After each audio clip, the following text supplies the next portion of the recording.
Hi everyone, today's video is super exciting because it is going to be a product review of the Lorac Beauty and the Beast Tale as Old as Time eyeshadow palette.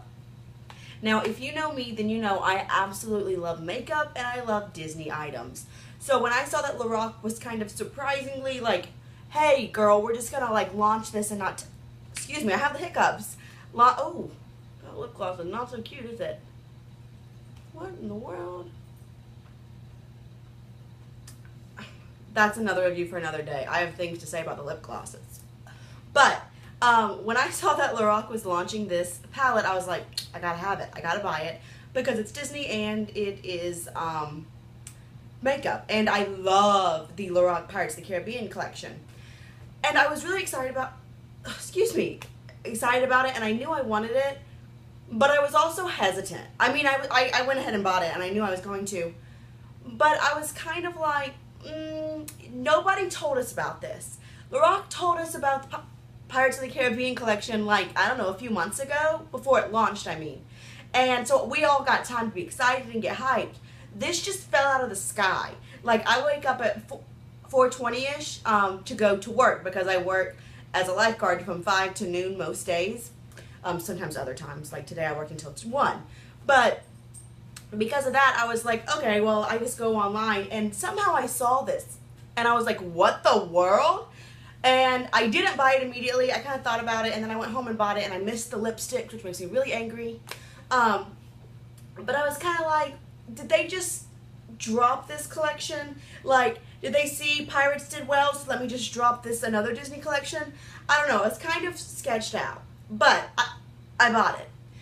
So let's go over packaging. It looks like a book, which is very Beauty and the Beast.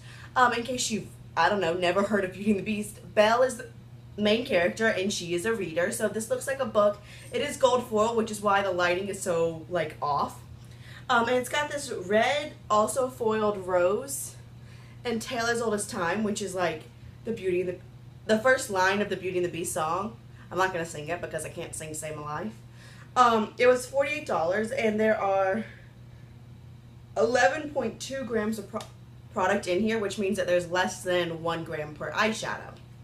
So, you know, it's got this like cute little magnetic closure. And the palette itself also has a magnetic closure.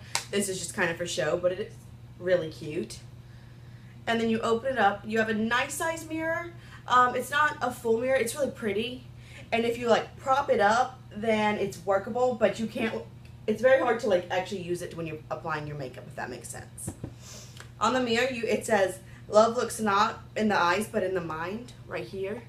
And then on top it says, true beauty is found within, which is really cute. They're just little touches, and obviously Beauty and the Beast is all about inner beauty and not outer beauty. She falls in love with a beastly character. And it comes with a brush, and if y'all, you know it's hot. If you follow my channel, then you know that I'm obsessed with the Urban Decay brushes that come with palettes. These guys, and this one's quite similar.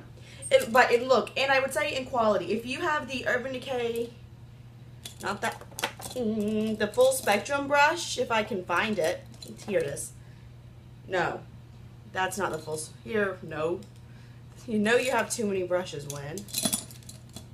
Okay, well, it's gone forever. I can't find it at the, here we are. Urban Decay Full Spectrum Palette Brush, Lorac Beauty and the Beast brush. Very, very similar. And I do find that it performs really well, which I love. I think this flat shader part is great for packing shadow onto the lid, and this is great for like a blending out shade. So I really enjoy this brush. And then it comes with 16 different eyeshadows. This is a very neutral palette. It has a blue and a couple of pops of color, but it's pretty much neutral to pink. I've used every single shade in this palette. I could have done a review when I first got it because, you know, I could have and been one of the first people to review it, but I think it's more important to have tried a lot of it and be able to give you like a real review because I'm not really about first impressions. I do them occasionally, but I always feel like it's going to be like, oh, well, I like it, but I might have just liked this one look. And so I do have thoughts about it, and let's just go ahead and get into it. I'm going to swatch each of the 4 rows in that order. Duh. So, first we have the shade Dream It. And this is a nice, creamy, shimmery white. This is what I've been using as my inner corner highlight. It's got a little bit of gold to it. It's beautiful. Super metallic. It's a great inner corner highlight. I have zero complaints about that shade. Next we have the shade Timekeeper, which is kind of a taupey metallic. It's very similar in formulation to Dream It. It's one of their like shimmery foil metallics. And again, absolutely beautiful. I don't find any fallout with these shades, and I think that they really pack a punch on the lid. Next we have our first matte, and it is this really pretty kind of slate shade, and it's called Our Guest. Like, be our guest. It's like I said, a blue-gray slate shade. It's beautiful. I've used it in the crease, and I absolutely love it. It's nice and pigmented. It blends perfectly. Again, no fallout and no complaints. And next we have the shade Impress, and that's actually what's in my outer corner.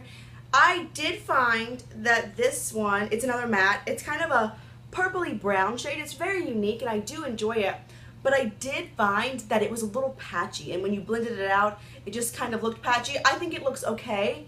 I don't hate my look today by any means, but this is definitely not as good of a matte as this shade Our Guest.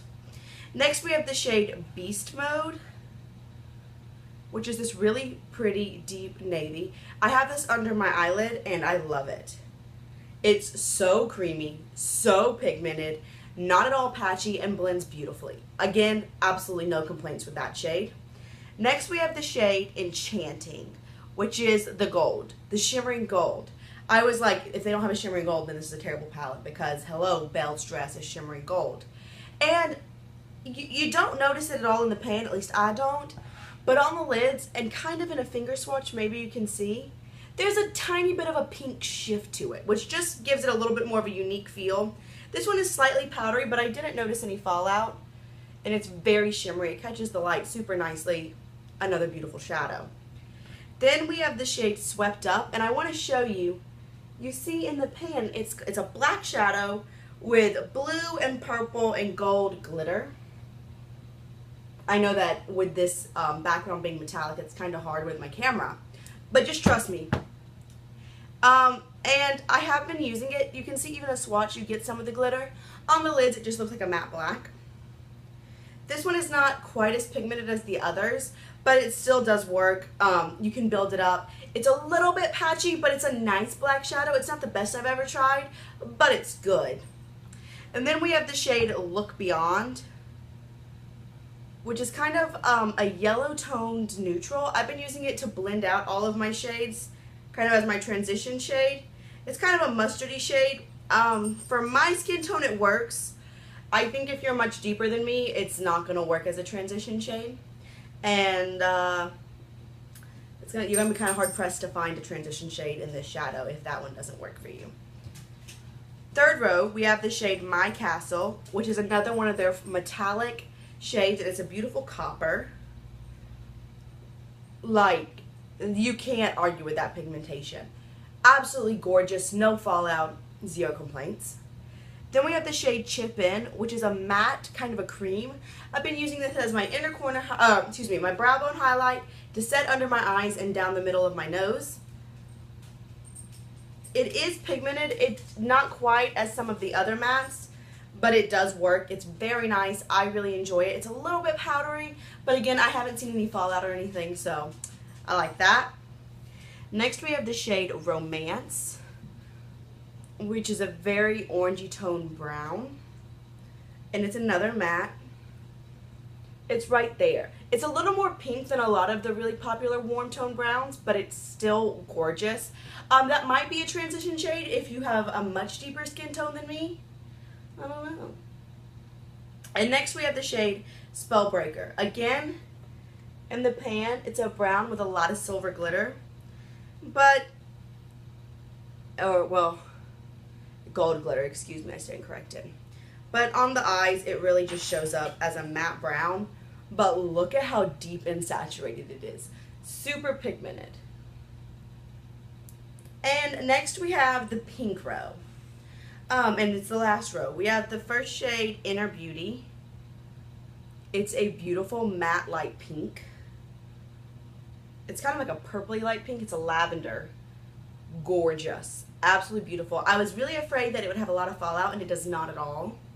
Then we have the shade Tea Time, which is like a light, it's not quite a white, it's not really a taupe, it's not a gold, I don't know. It's a light shimmery shade. It is, in case you were thinking it, I'm going to do it on my left hand. Dream It, Tea Time. You can see, this one's Dream It, this one's Tea Time. It is taupier than Tea Time, but they are very similar. Alright, then we have the shade TikTok, which is what I have in my crease today. It's a beautiful mauve. Again, it's totally matte and gorgeous. No complaints about that shade. And my last shade is the worst shade in the palette by far. It is the shade Real You. And it's this pink with some silver glitter in it. It's what I have all of my lids today. I wanted to make sure that I wasn't just giving it a bad rap after using it once.